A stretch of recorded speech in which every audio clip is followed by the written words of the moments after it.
Mali News lajabaga bɛɛ lajɛlen an minnu sɔgɔli dɔnna su ani tile aw ni ɲankuma bi ye tarata ye janvier kalo tile 7 san 2025. An ka bi kunnafoni bɛna tali kɛ min na Mali armée ni banbaganciw karila ɲɔgɔn na Ɲorodi Sahel ni an bɔra yen nɔ Général Assimi Goïta a ye discours kɛ diinɛ ɲɛmɔgɔw ani seko ni denko ɲɛmɔgɔw ɲɛkɔrɔ kunnafoni walawalalen an bɛn'o d'aw ma an ka kunnafoniw kɔnɔ.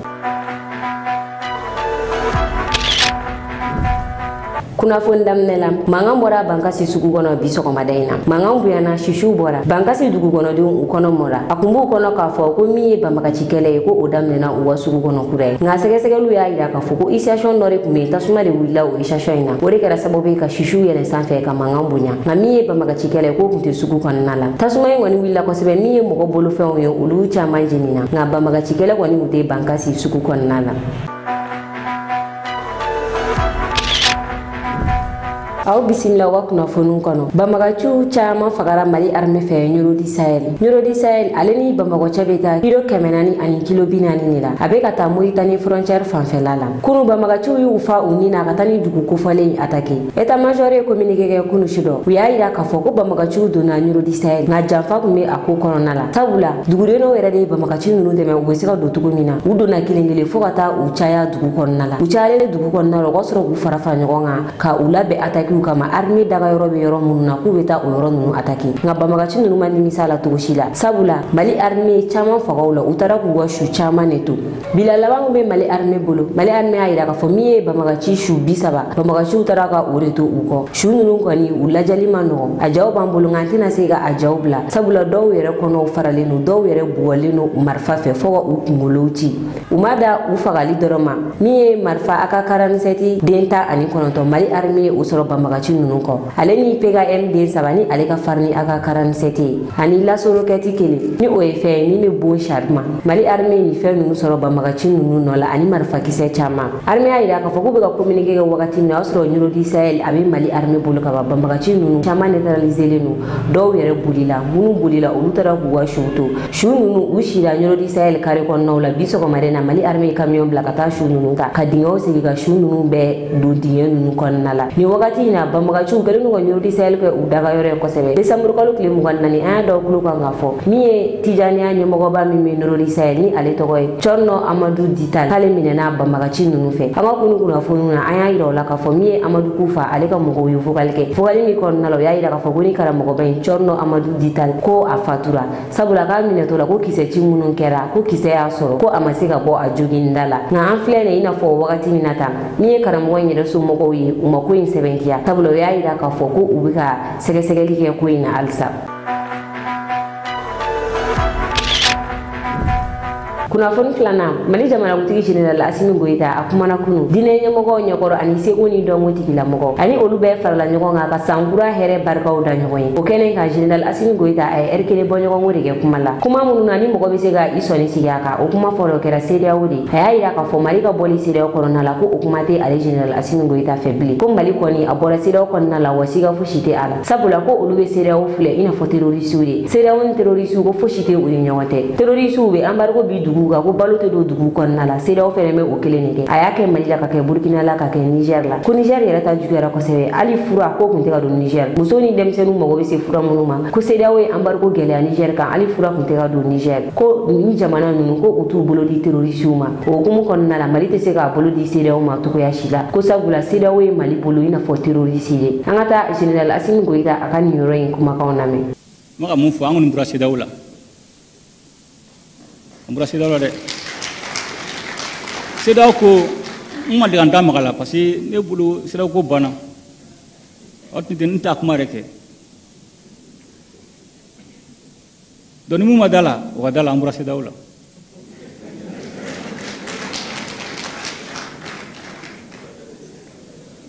CEDEAO filɛ nin ye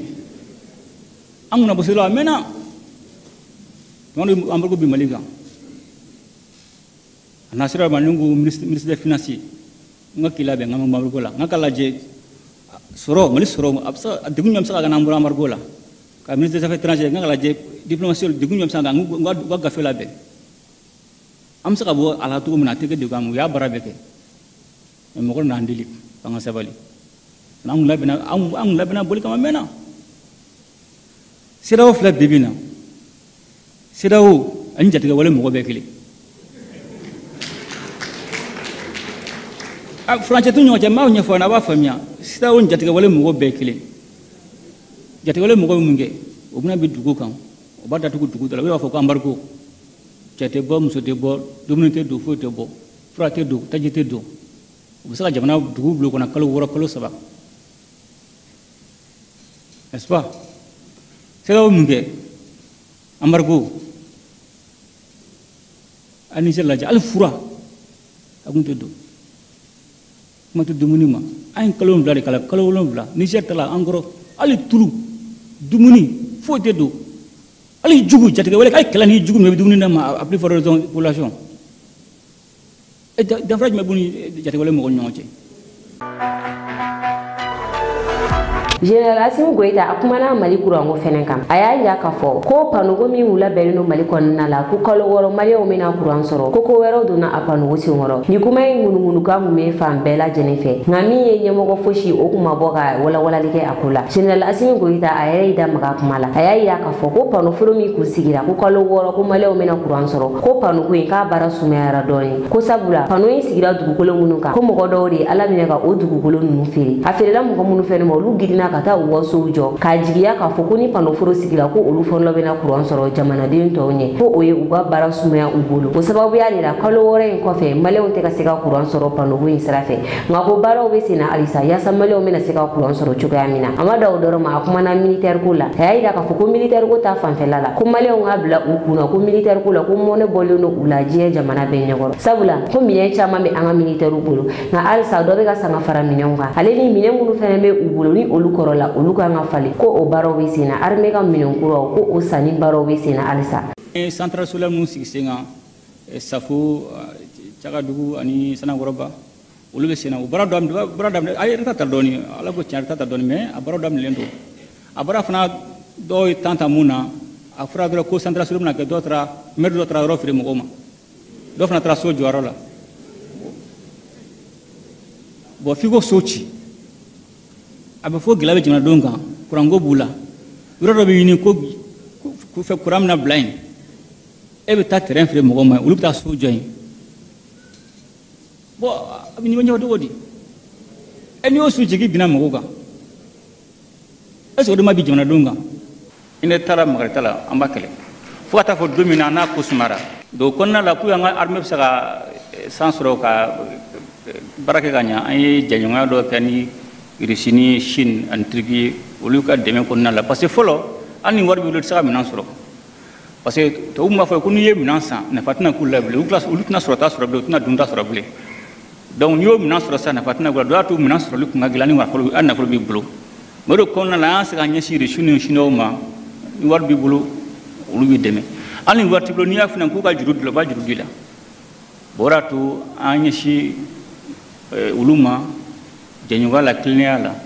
Ala barika la jamanadenw ka wuli ka jɔ an ma ka se ka minɛnw sɔrɔ olu bolo tɔɔrɔ taara degun t'a la o ta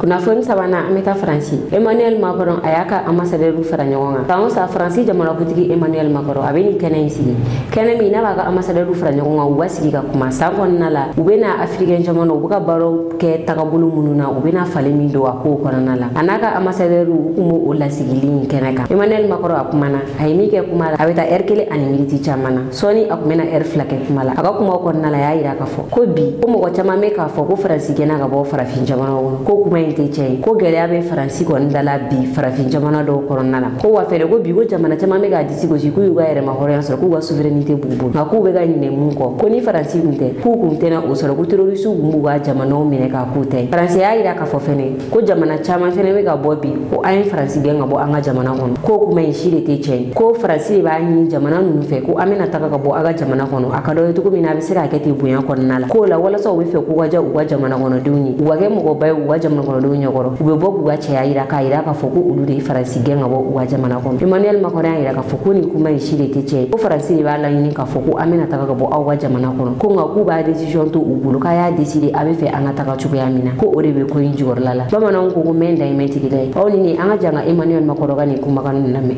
Non, la France n'est pas en recul en Afrique. elle est simplement lucide, elle se réorganise. Je dis ça parce que quand je lis une bonne partie de notre presse et beaucoup de commentaires, les gens, regardant avec les lunettes d'hier, disent c'est terrible, l'Afrique, on est en train de disparaître. Non, on a choisi de bouger en Afrique. On a choisi de bouger parce qu'il fallait bouger. On a regardé notre relation passée, mémorielle, culturelle, on la factualise, on l'assume, on se dit la vérité. Mais on ne cède rien à la désinformation et aux ingérences. 2, nous avions une relation sécuritaire. Elle était de deux natures, en vérité. Il y a une partie, c'était notre engagement contre le terrorisme, depuis 2013. On avait raison. Je crois qu'on a oublié de nous dire merci. C'est pas grave, ça viendra avec le temps. L'ingratitude, je suis bien placé pour le savoir, c'est une maladie non transmissible à l'homme. Et je le dis pour tous les gouvernants africains qui n'ont pas eu le courage, vis-à-vis de leurs opinions publiques, de le porter, aucun d'entre eux ne serait aujourd'hui avec un pays souverain si l'armée française ne s'était pas déployée dans cette région. Et j'ai une pensée émue pour nos soldats qui, parfois, ont donné leur vie et pendant des années se sont battus. Nous avons bien fait. On est parti parce qu'il y a eu des coups d'État. Parce qu'on était là à la demande d'États souverains qui avaient demandé à la France de venir. À partir du moment où il y a eu des coups d'État, où les gens ont dit « notre priorité, c'est plus la lutte contre le terrorisme, c'est ceci ou cela, qu'importe », la France n'y avait plus sa place, parce que nous ne sommes pas les supplétifs de putschistes. Donc on est parti. Et ensuite, on a décidé, ça c'est le deuxième volet, de réorganiser notre présence militaire. Pourquoi? Parce qu'on avait en quelque sorte une rémanence. Et on nourrissait nous-mêmes un discours post-colonial. Parce que dans les pays d'Afrique francophone, il y avait cette histoire, et donc on avait laissé une présence installée dans nos bases. Est-ce qu'elle avait encore une justification? Plus tellement. Est-ce que c'était ça le rayonnement de la France? Non. Je salue tous ceux qui ont servi, ça ne l'était plus là. Et ça n'était plus compris, c'était utilisé. C'est-à-dire que tous les réseaux d'activistes que j'évoquais venaient dire « Regardez les Français, ils ont un camp avec 2000 soldats là. Donc ils vont préparer un coup d'État. » Et toutes les désinformations possibles étaient utilisées contre nous. Donc nous avons patiemment, et je remercie Jean-Marie Bockel, je le remercie à double titre, personnel et pour cette mission, parce qu'il fait partie de ceux qui ont vécu dans sa chair et la chair de sa famille, ce que j'évoquais tout à l'heure. Mais il a mené patiemment, en lien avec les ministres et le SEMA, cette mission. Et donc nous avons proposé aux chefs d'État africains de réorganiser notre présence. Comme on est très poli, on leur a laissé la primauté de l'annonce. Mais vous ne vous trompez pas, c'est nous qui l'avons... Et parfois, il a fallu y pousser. Mais pas parce qu'on est poli, correct et qu'on se réorganise nous-mêmes, qu'il faudrait que ce soit retourné contre nous en disant « ils sont chassés d'Afrique ». Je peux vous dire que dans bien de ces pays, on ne voulait pas enlever l'armée française ou même la réorganiser. Mais on l'a assumé ensemble. C'est ça le partenariat. Et donc oui, nous sommes en train d'ouvrir un partenariat de sécurité et de défense nouveau, où on aura des bases stratégiques. Djibouti en fait partie, c'est pourquoi elle est d'une toute autre nature. Je l'évoquais devant nos militaires, elle sera pérenne, stable, parce qu'elle est régionale. Et on va demander à nos partenaires de savoir exprimer leurs besoins en termes de défense. Mais on va faire plus de formation, plus d'équipements, plus de renseignements, plus de contrats aussi dans la durée de défense.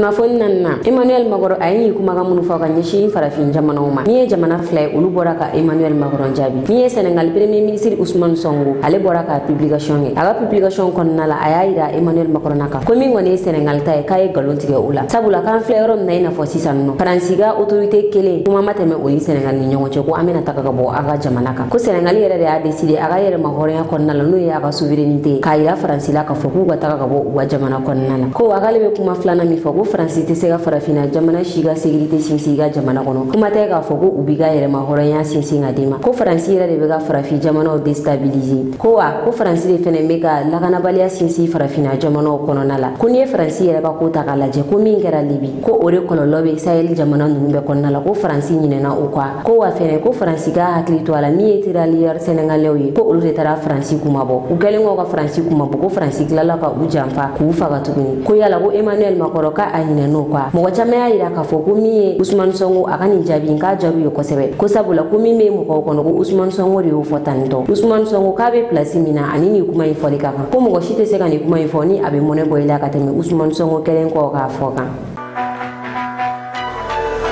jamana filana min ye Faransi dabi o ye Tchad ye. Tchad ministre des affaires étrangères ni ale tɔgɔ ye Abdraman Koulamala, ale ye Emmanuel Macron jaabi. A y'a yira k'a fɔ ko min bɛ Faransi da la bi ko Faransi ka a jija o la a ka africains to yen nɔ. Ko wa ko Faransi ka militaire u ye san 60 de kɛ Tchad, u ma se ka foyi ɲa Tchad ye. Rébellion ma ban, parti politique ka kɛlɛ ma ban, ko u ma se ka fosi de ɲa Tchad ye. Ni mankan wulila Faransi ka militaire minnu bɛ Tchad, Faransi ka intérêt minnu bɛ yen nɔ olu bɛ t'u jɔ ka sécurité bonya o yɔrɔ de la. O yɔrɔ ninnu na kana tiɲɛni kana don olu kunna. Ko u ma foyi de ɲa Tchad ka développement ye, u ma ɲa Tchad ye, u ma ɲa Tchad jamana kɔnɔdenw ye. Ko Faransi ye san 60 de kɛ Tchad. Ko wa ko Faransi bɛ ka ɲinɛ min kɔ, farafinw ye jelibɔ min kɛ Faransi ye, ko Faransi tɛ se k'o jelibɔ ɲɔgɔn kɛ farafinw ye. Ko nka ko Faransi ma deli k'a jɔ don n'a da kelen k'a bɛ barika da ka ɲɛsin farafinw ma o waleya in na. Ko fitiri waleya k'a daminɛna Faransi yɛrɛ de la fɔlɔ yanni a ka se farafinw ma.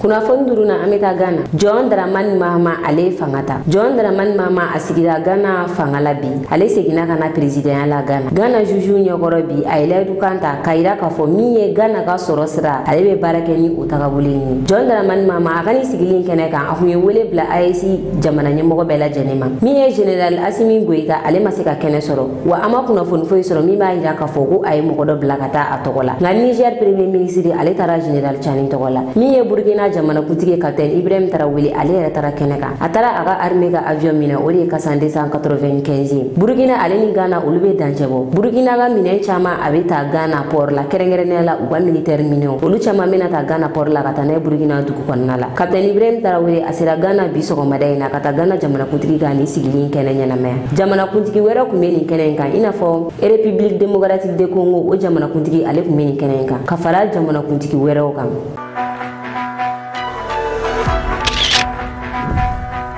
Ni ne y'an ka bi kunnafoni ka da o kulo kan aw ni ce aw ka lajɛliko ɲuman na an ka foli b'an lajɛbaga bɛɛ lajɛlen kɛrɛnkɛrɛnnena minnu b'an lajɛ ka bɔ Sénégal aw k'an bɛn wagati wɛrɛ. Nɔgɔya k'u ye a bɛɛ yɛrɛ a fɔ ko ji tiɲɛni kɛ sabula da kan an ka jamana kuma labɛn kosɛbɛ ji barika bonyana parce que mɔgɔ si kuma sɛgɛnna k'a bɛna nin tiɲɛni sugu kɛ Mali dɔrɔn tɛ a kɛra a nana diɲɛ fan bɛɛ de la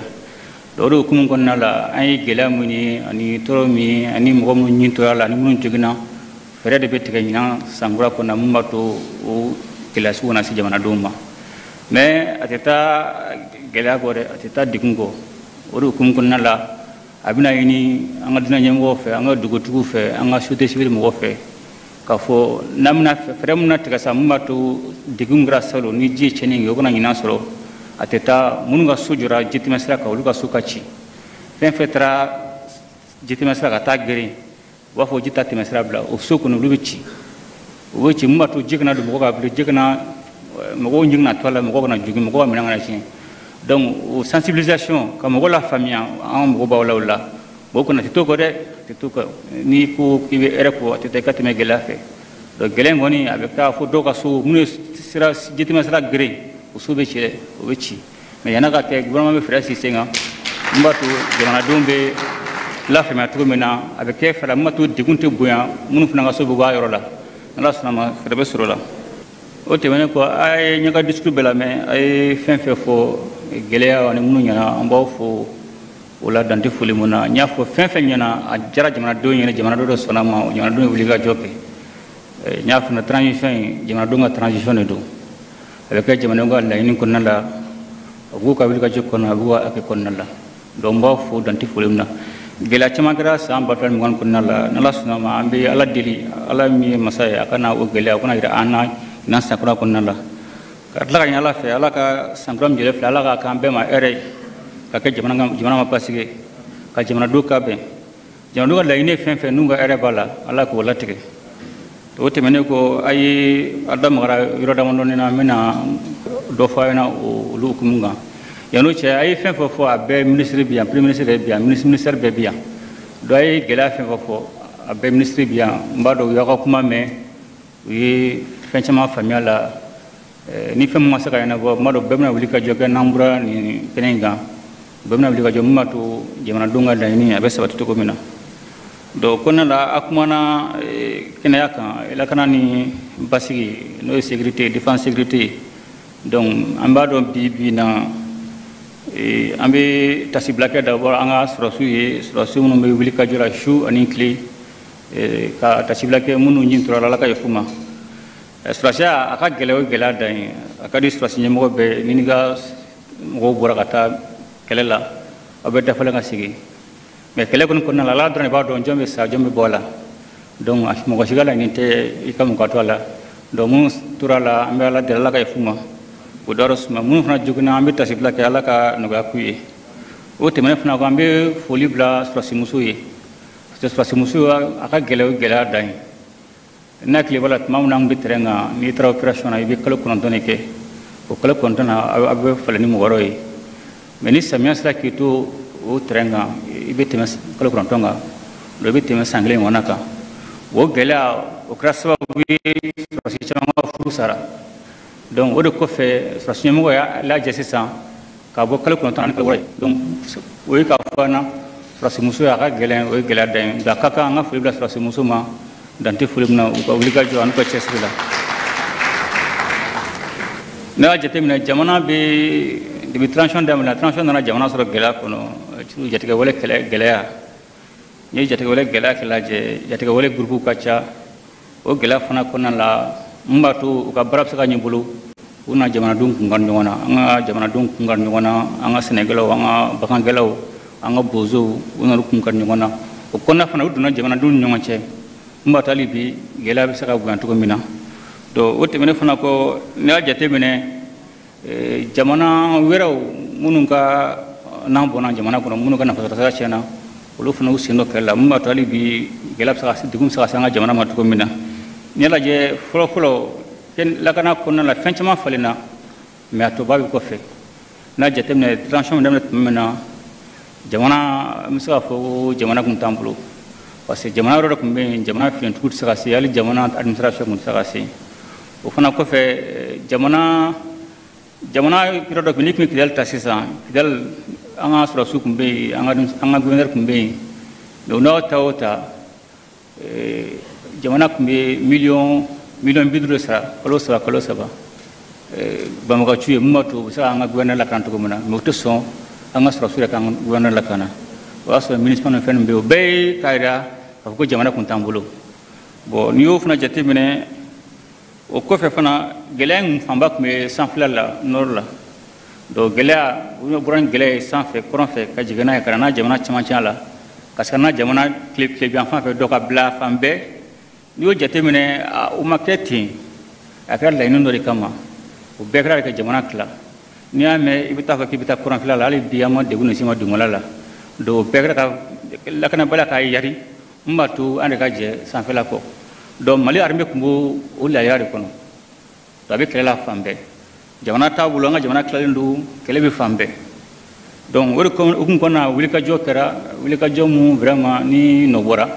komi n y'a fɔ caman kɛra mais hali bi a tɔba bɛ yen mun de falenna sisan mun de kɛra sisan finitigiw bɛ se ka mun de kɛ sisan n'i y'a jateminɛ an ka duguba foyi tɛ bi bi in na Mali kɔnɔ ko Mali finitigi tɛ yɔrɔ min na ni tun ye jateminɛ duguba camanba tun bɛ yen Mali finitigiw tun tɛ yɔrɔ min na Mali administration tun tɛ yɔrɔ min na banbagaciw de tun ka dugu minɛ k'u sigi olu de tun ka polisiw ye olu de tun ka administration ye olu de tun ye justice ye olu de tun ka fɛn bɛɛ mais bi bi in na o tɛ Mali dugukoloba foyi kan a tɛ yen donc o bɛɛ k'a jira k'a fɔ surasiw u ye wulikajɔ kɛ n ka jate fana minɛ an ka jamana kun sanfɛla kun t'an sago la parce que sabula da ka jamana wɛrɛ minnu bɛ yan olu tun bɛ an bali ka yɛlɛ mais Ala barikala bi an ka sankolo a b'an sago la yɔrɔ min ka d'an ye an bɛ taa yen yɔrɔ min ka d'an bɛ sigi donc n'i y'a jateminɛ an bɛ yɔrɔ min na sisan. aw minnu bɛ fɛ ka an ka kunnafoniw sɔrɔ sanga ani wagati aw ka groupe WhatsApp sanfɛla la aw bɛ se ka nin numéro kofɔli ye wele ni o ye 91 21 41 40 84 o la condition fɛn fɛn b'a la yaasa aw bɛ se ka don an ka groupe WhatsApp la a b'o bɛɛ lajɛlen sɔrɔ nin numéro in fɛ.